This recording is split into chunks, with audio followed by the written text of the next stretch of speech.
दोस्तों, आज के इस आधुनिक युग में भी बहुत से ऐसे लोग हैं जो अपने मन के विचारों को अपने वश में नहीं कर पाते। उनका मन इधर उधर भटकता रहता है। तो दोस्तों, अपने मन के विचारों को वश में कैसे करें, आइए इस छोटी सी कहानी के माध्यम से जानते हैं। एक बार की बात है, बौद्ध मठ में एक जैन मास्टर रहते थे। एक बार एक आदमी उनके पास आया और कहा कि गुरुजी, मैं मन से परेशान हूँ। मेरे मन में हर समय कई विचार आते रहते हैं। कृपया मुझे इन विचारों को कम करने के लिए कुछ उपाय बताएं। जैन मास्टर ने उसकी ओर देखा और कहा, मेरे दोस्त, तुम हर दिन ध्यान करना शुरू कर दो। धीरे धीरे ध्यान करने से आपका मन शांत होने लगेगा। लेकिन उस आदमी ने कहा कि श्रीमान, कृपया मुझे ध्यान करने के लिए मत कहिए। मैं ध्यान नहीं कर सकता, क्योंकि जब मैं ध्यान करने की कोशिश करता हूं तो मेरे दिमाग में और भी विचार आने लगते हैं और ज्यादातर विचार नकारात्मक होते हैं जो मेरे दिमाग को और बेचैन कर देते हैं।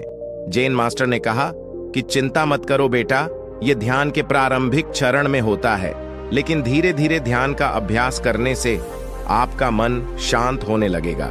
लेकिन उस आदमी ने कहा कि गुरुजी, ध्यान मेरे बस की बात नहीं है। आप कृपया मुझे मेरे मन को शांत करने के लिए कोई और उपाय बताएं। जैन मास्टर ने देखा कि यह आदमी इस तरह से समझने वाला नहीं है, तो उसने कहा, ठीक है, अगर आप जिद करते हैं तो मैं आपको एक मंत्र देता हूं जो आपके दिमाग को शांत कर सकता है। फिर मास्टर ने उसके कान में एक मंत्र फुसफुसाया और कहा कि आपको इस मंत्र को बैठकर जाप करना होगा, अकेले, हर दिन। वह आदमी बहुत खुश हुआ और बोला, धन्यवाद गुरुजी, मैं इस मंत्र का प्रतिदिन जाप अवश्य करूंगा। जैसे ही वह जाने के लिए वापस मुड़ने वाला था, जैन मास्टर ने कहा, लेकिन एक बात याद रखें कि इस मंत्र का जाप करते समय बंदर के बारे में न सोचें, अन्यथा मंत्र अप्रभावी हो जाएगा। उस आदमी ने कहा, गुरुजी, मैं बंदर के बारे में क्यों सोचूंगा? मैंने अपने पूरे जीवन में कभी बंदर के बारे में नहीं सोचा। आप इसकी चिंता न करें। और वहां से चला गया। वह आदमी खुशी खुशी घर वापस आया और मंत्र जपने बैठ गया। जैसे ही उसने मंत्र का जाप करना शुरू किया, उसे जैन मास्टर के शब्द याद आए कि जब आप इस मंत्र का जाप करें तो बंदर के बारे में न सोचें। जैसे ही उसे गुरु की बातें याद आई, उसके दिमाग में बंदर की तस्वीरें आने लगीं। वह बंदर के विचारों को नजरअंदाज करने की कोशिश करने लगा। लेकिन जितना ही उसने बंदरों को नजरअंदाज करने की कोशिश की, उतने ही उसके दिमाग में बंदर आने लगे और कुछ समय बाद उसका दिमाग बंदरों से भर गया।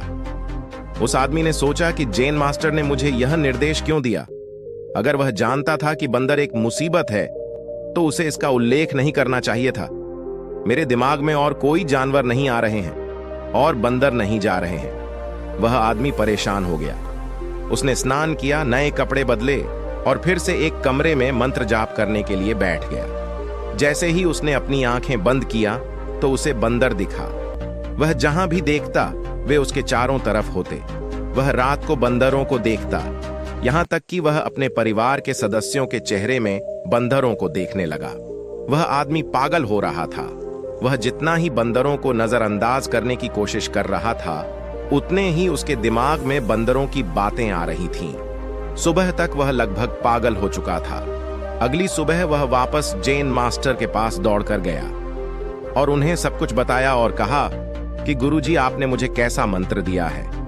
कल तक मैंने कभी बंदर के बारे में नहीं सोचा था और अब मेरा दिमाग पूरी तरह से बंदरों के विचारों से भर गया है और बंदर मुझे एक सेकंड के लिए भी नहीं छोड़ रहे हैं।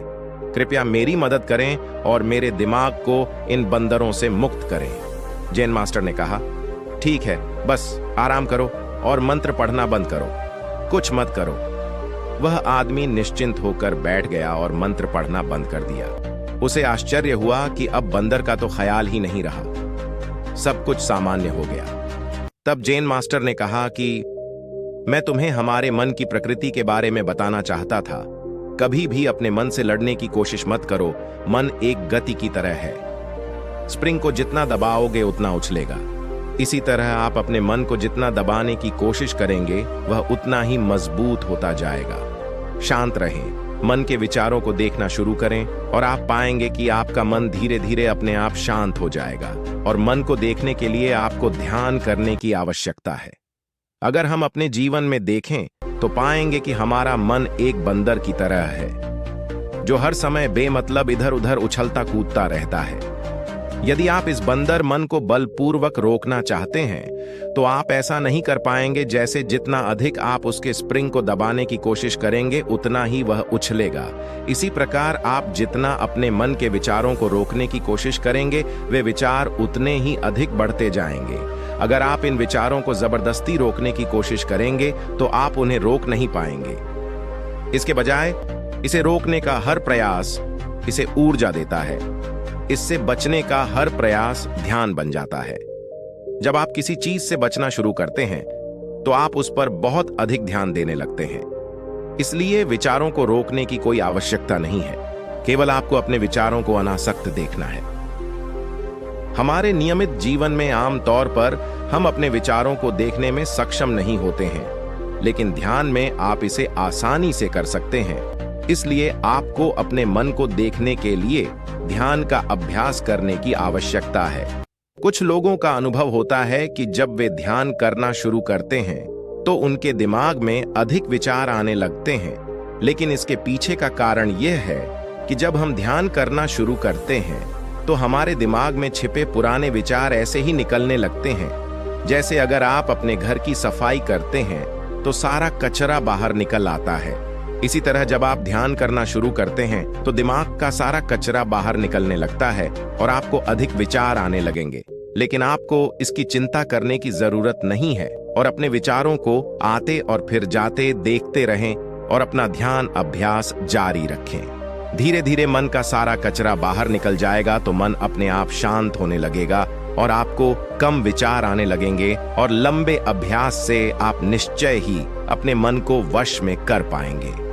दोस्तों, उम्मीद है कि इस कहानी को पूरा सुना होगा और कुछ न कुछ सीखने को जरूर मिला होगा। वीडियो को एक लाइक, कमेंट, सब्सक्राइब करें। नमस्कार।